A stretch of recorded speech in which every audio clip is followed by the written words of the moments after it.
अस्सलामुअलैकुम नाज़रीन, अल्लाह ताला से ये उम्मीद करता हूँ कि अल्लाह ताला ने आपको जहाँ पर भी रखा होगा अपने हिफ्ज़ अमान में रखा होगा। नाज़रीन, आज एक लाहौर में कत्ल ऐसा हुआ है जिसने लाहौर शहर के दरो दीवार को हिला दिया होगा। मैं सोया हुआ था, जो ही मैं उठाऊँ तो मेरे व्हाट्सएप पे जो है ना इस तरह से मैसेजेस आए हुए थे और मुझे इन मैसेजेस को देखने के बाद ये अंदाज़ा हुआ है कि आप लोग मेरे ऊपर ट्रस्ट करते हैं। और मुझे इतने मैसेजेस भेजने की वजह ये थी कि आप लोग चाहते थे कि मैं किसी भी तरीके से फौरी तौर पर इस खबर के तमाम हक़ाइक़ आपसे शेयर करूं। मेरे तक जो खबरें या ज़राए ने जो मुझे बातें अभी तक कंफर्म की हैं, उनके मुताबिक अमीर बालाज जो थे ना, ये इंतकाल कर चुके हैं। इनके साथ इनके दो दोस्त शदीद ज़ख्मी हो चुके हैं।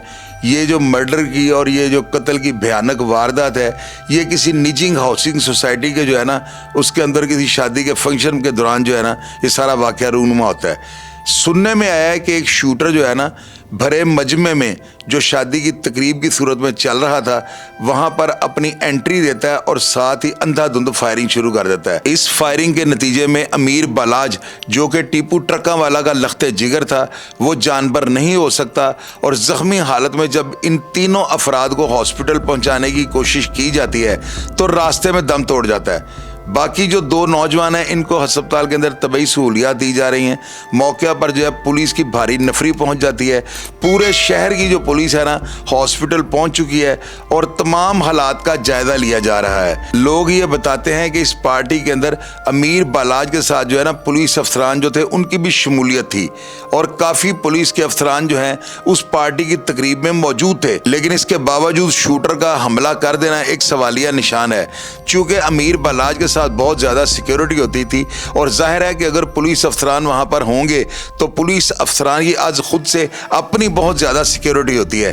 तो इतनी सिक्योरिटी के हसार को तोड़ते हुए वो शूटर किस तरह इसके करीब पहुँच गया और अटैक करने में कामयाब हो गया। नाजरीन, जो ही मुझे इस वाक़या के तमाम हालात जो हैं वो मेरे तक पहुँचेंगे या मुझे कन्फर्म हो जाएंगे या मेरे ज़राए मुझे अंदर की खबर ला कर देंगे, तो मैं इंशाअल्लाह ताला बाकायदा तौर पर सारी चीज़ें आपके साथ शेयर करूंगा।